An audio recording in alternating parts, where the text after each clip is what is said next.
अकोला जिल्ह्यातल्या पातूरमध्ये 1994 नंतरचा दुसरा सर्वात मोठा पाऊस. अकोला जिल्ह्यात काल सायंकाळी झालेल्या मुसळधार पावसाने पातूर शहराला अक्षरशः झोडपून काढले.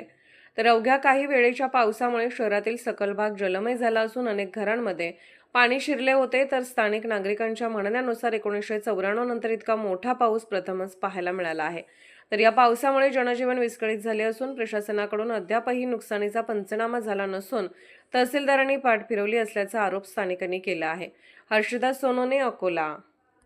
आम्हाला बा हे पाणी बंद करायचं, काही ना काही सोय करा या नाल्याची. दुसरं काय आहे, नाल्याचं जर असं खोल केलं पाणी जाते. हे झालं उठतं उठतं आमचे घर झाले ठेंगणे झालं, त्यानं आमचं लय नुकसान होऊन राहिलं ना. पण नुकसानाकडे पहा तर जीवाकडे पहा लागते.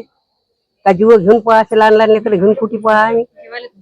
जीवाला लय धोका आहे ना. रातभर आम्ही पाणी आलं ना झोपत नाही. पहिल्यापासून हे ढाबरीत आहे आमचे घर. आणि लोक काही केअर घेत नाही, मेंबर गिंबर काही केअर घेत नाही. आपण म्हणा त्या लढ्या पोयाचं आहे तो आपण की बाबा हे वस्तू नका करू रे, आमच्या घरात पाणी जाते. नाही होते ते बरोबर, होते ते बरोबर. असं चकवलं त्या लोकांनी, मेंबर लोकांनी. कालची कशी परिस्थिती? कालची तर लय भयानकच होती. पुरं घरात घुसला काही त्याचं हेच नाही. हो झालं. कालची परिस्थिती इतकी भयानक होती की आम्ही कधीच पाहिली नाही अशी. 1994 मध्ये असा पूर आला होता, तर त्यापासून तर आता हा असा पूर आलेला आहे. आमच्या घरात 3.5 फूट पाणी होतं. आमच्या घरातलं एवढं नुकसान झालं. आमचे भांडे गेले, आमचे कपडे वाहून गेले, आमचे कामकाजाचे कागदपत्र ओले झाले, म्हणजे निकामी झाले ते कागदपत्र. त्याच्यानंतर आमचे कपाटातले चांगले ओरिजिनल सामान हे ते खराब झालं. फ्रीज जळला, टीव्ही जळली, धान्य गेलं, किराणा गेलं, गहू गेले, सगळं नुकसान झालं आमचं. आणि घरात अशी परिस्थिती होती की असं वाटते की आता घरही पडते ना, आता आपल्याला बस याच्यातच मरा लागते. बाहेर निघायची आम्हाला काहीच परिस्थिती नव्हती. कुकडूनच आम्हाला पाणी असल्यामुळे बाहेर निघता येत नाही.